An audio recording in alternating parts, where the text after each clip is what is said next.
Studio time यति बेला 5 बजेको छ। It's 5 o'clock.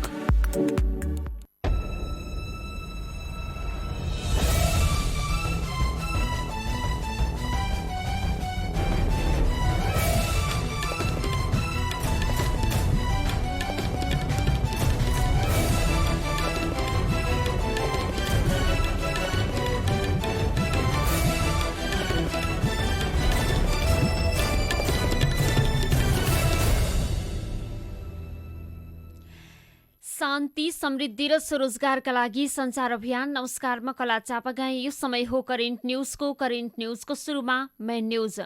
प्रदेश 1 को प्रदेश सभा बैठक खुलाउने बारे नेकपाको दुई पक्षबीच भएको वार्ता बिना निष्कर्ष टुङ्गियो। तेल र सवारीजन्य पाटपूर्जामा भएको मूल्य वृद्धिलाई कारण देखाएर 40% भाडा बढाउनु पर्ने यातायात व्यवसायीहरूको माग र साताको अन्तिम कारोबारमा नेप्से परिसूचक दोहोरो अङ्कले बढ्दा अधिकांश कम्पनीहरूको शेयर मूल्य बढ्यो।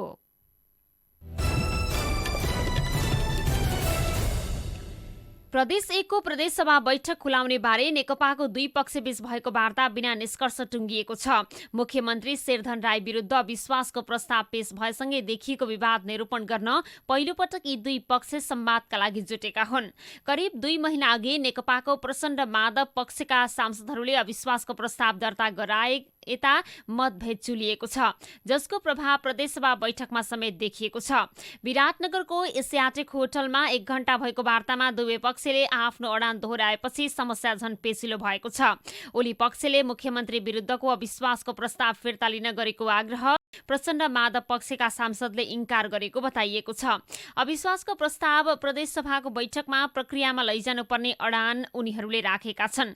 वार्तामा सहभागी प्रचण्ड माधव पक्षका नेता इन्द्र आङबोले सरकारको तर्फबाट आह्वान भए अनुसार आफूहरू वार्तामा बसे पनि केही निष्कर्ष ननिस्किएको बताइएको छ।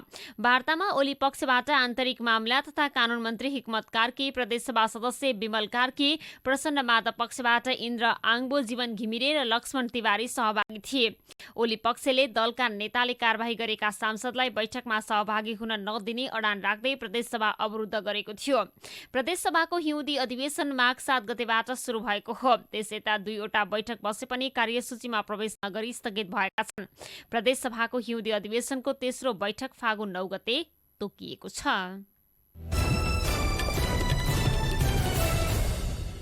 प्रधानमन्त्री केपी शर्मा ओलीले आफूले अदालतको अवहेलना नगरेको दावी गरेका छन्। आज सर्वोच्च अदालतलाई लिखित जवाब पेश गर्दै उनले कसैलाई कारबाही गर्छु जस्ता दबावमूलक र निन्दनीय शब्द प्रयोग नगरेको बताएका छन्। ओलीले हुँदै नभएको विषय र अप्रासङ्गिक कानूनी व्यवस्था उल्लेख गरी रिट निवेदकमा अदालतलाई भ्रमित पार्ने मनसाय देखिएको बताएका छन्। तथ्यहीन र केवल चर्चामा आउने उद्देश्यले दायर गरिने निवेदनले देशको कार्यकारी प्रमुखको समय खेर जाने प्रधानमन्त्रीले जवाफमा उल्लेख गरेका छन्। यसले अदालतको समेत अमूल्य समय खेर जाने उनको भनाइ छ। नागरिकको हक अधिकारसँग जोडिएका अन्य मुद्दामा खर्चिनुपर्ने अदालतको समय र स्रोत यता खर्च हुँदा न्याय सम्पादनमा समेत प्रतिकूल असर पर्ने प्रधानमन्त्रीले लिखित जवाफमा भनेका छन्। कोरोना भाइरस कोभिड-19 महामारीका कारण प्रभावित भएको यो वर्षको शैक्षिक सत्र जेठमा सकिने भएको छ। संशोधित नियमावली अनुसार यो वर्षको शैक्षिक सत्र जेठमा सक्ने र असार 1 गतेदेखि नयाँ शैक्षिक सत्र सुरु गर्ने निर्णय भएको शिक्षा मन्त्रालयका प्रवक्ता दीपक शर्माले जानकारी दिएका छन्। संशोधित शिक्षा नियमावलीमा महामारी वा यस्तै अन्य विपद वा विकट हिमाली क्षेत्रका कारण शैक्षिक सत्र परिवर्तन गर्नुपर्ने अवस्था भएमा मन्त्रालयले शैक्षिक सत्र परिवर्तन गर्न सक्नेछ। एउटा शैक्षिक सत्रमा न्यूनतम 180 दिन अर्थात् 1000 घण्टा पढाउनु पर्छ। सामान्यतया वैशाखदेखि सुरु भएर चैतमा शैक्षिक सत्र सकिन्छ। सार्वजनिक विदा, साप्ताहिक विदा बाहेक करिब 200 दिन विद्यालय सञ्चालन हुन्छ। त्यसमा खेलकुद र अतिरिक्त क्रियाकलाप पनि समावेश हुन्छ। शिक्षा मन्त्रालयले गत असोज 1 गतेबाट सिकाइ सहजीकरण निर्देशिका 2077 लागू तथा मूल्याङ्कन गर्न स्थानीय तहहरूलाई निर्देशन दिएको थियो। तर असोजबाटै वैकल्पिक सिँचाइ प्रभावकारी रूपमा लागू हुन सकेन। सिकाइ सहजीकरणमा विद्यार्थी जोड्न नसकेका विद्यालयहरूले माघ महिनाबाट भौतिक उपस्थितिमा विद्यालय सञ्चालन सुरु गरेका छन्। माघबाट मात्रै पठन पाठन सुरु गरेका विद्यालयहरूको व्यवस्थापन र शिक्षकहरूमा जेठमा शैक्षिक सत्र पूरा गर्नका लागि महत्त्वपूर्ण जिम्मेवारी रहेको नेपाल महासङ्घका अध्यक्ष शुभ प्रभात भण्डारीले बताएका छन्। सुनसरीमा पिकअपको ठक्करबाट मोटरसाइकल चालकको मृत्यु भएको छ। गैराती रामधुनी राजमार्गमा को 2-33-12 नम्बरको पिकअपले को 31-31-47 नम्बरको मोटरसाइकललाई ठक्कर दिएको हो। मृत्यु हुनेमा मोटरसाइकल चालक रामधुनी 3 का 22 वर्षीय सूरज चौधरी छन्। पिकअपले राति 10 बजे मोटरसाइकललाई ठक्कर दिएको प्रहरीले जनाएको छ। चौधरीलाई उपचारका लागि विराटनगर अस्पताल पठाइएकोमा राति 11 बजे मृत्यु भएको जिल्ला प्रहरी कार्यालय सुनसरीले जनाएको छ। पिकअप र चालक मोरङ सुन्दर हरैचाका दिलबहादुर कामी नियन्त्रणमा रहेको प्रहरीले जनाएको छ।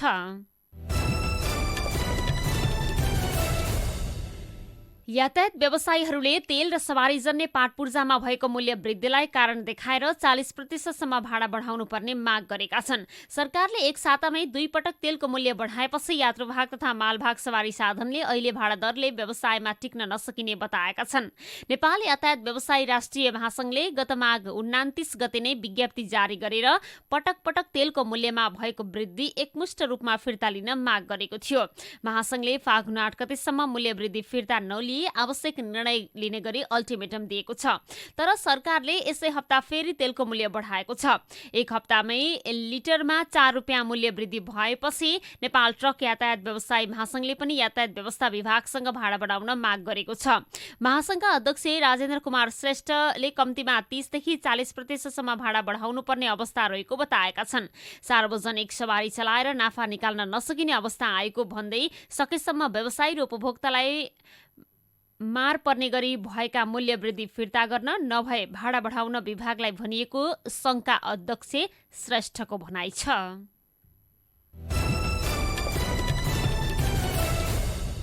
साताको अन्तिम कारोबार आज शेयर बजार बढेर बन्द भएको छ। शेयर कारोबार मापक नेप्से परिसूचक दोहोरो अङ्कले बढ्दा अधिकांश कम्पनीहरूको शेयर मूल्य बढेको छ। केही दिन यता ब्याङ्किङ क्षेत्रमा देखिँदै आएको लगानीकर्ताको आकर्षण आज पनि कायमै रहेको छ। ब्याङ्किङ, व्यापार, विकास ब्याङ्क लगायतका सब इन्डेक्सहरू बढेर हरियाली देखिँदा बिमा र लघुवित्तको सब इन्डेक्स भने घटेर रातामै देखिएका छन्। कारोबार रकम पनि 9 अर्ब रुपियाँ नजिक पुगेको छ। यसअघि हिजोको कारोबारमा मुस्किलले 8 अर्ब रुपियाँको कारोबार भएको थियो। आज शेयर कारोबार मापक नेप्से परिसूचक 25.23 अङ्कले उकालो लागेर 2636.68 अङ्कमा पुगेको छ। क वर्गका कम्पनीहरूको शेयर कारोबार मापन गर्ने सेन्सिटिभ इन्डेक्स पनि 6.77% वृद्धि भएको छ। कारोबार रकम 8 अर्ब 76 करोड रुपियाँ नागेको छ। यसअघि बुधबार हिजोको कारोबारमा मुस्किलले 8 अर्ब रुपियाँको कारोबार भएको थियो। सबैभन्दा धेरै आज व्यापार समूहको सब इन्डेक्स बढेको छ। यो समूहको सब इन्डेक्स 2.45% बढेको छ भने विकास ब्याङ्क 2.33 अङ्कले बढेको छ। ब्याङ्किङ सब इन्डेक्स पनि 1.22% बढेको छ। निर्जीवन बीमा समूहको सब इन्डेक्स भने 0.38% घटेको छ भने जीवन बीमाको 0.62% घटेको छ। लघुवित्त समूह पनि 0.59 अङ्कले घटेको छ।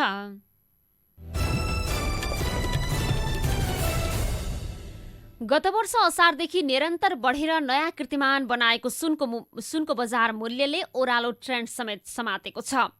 हिजो प्रतितोला 1100 ले घटेर 8 महिना यताकै सस्तो भएको सुनको भाउ आज पनि ओह्रालो लागेको छ। आज छापामाल सुन प्रतितोला 600 रुपियाँले सस्तो भएको नेपाल सुन चाँदी व्यवसायी महासङ्घले जनाएको छ। हिजो 89,800 मा कारोबार भएको सुनको भाउ आज 89,200 रुपियाँ कायम भएको छ।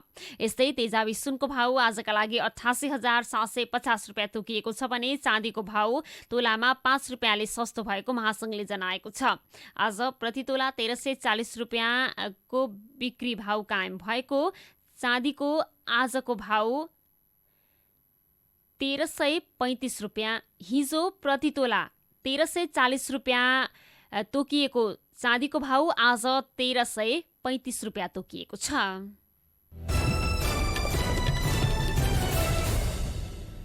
अन्तमा मेन न्यूज पुनः एकपटक। प्रदेश 1 को प्रदेशसभा बैठक खुलाउने बारे नेकपाको दुई पक्षबीच भएको वार्ता बिना निष्कर्ष टुङ्गियो। तेल र सवारीजन्य पाटपूर्जामा भएको मूल्य वृद्धिलाई कारण देखाएर 40% भाडा बढाउनु पर्ने यातायात व्यवसायीहरूको माग। र साताको अन्तिम कारोबारमा नेप्से परिसूचक दोहोरो अङ्कले बढ्दा अधिकांश कम्पनीको शेयर मूल्य बढ्यो।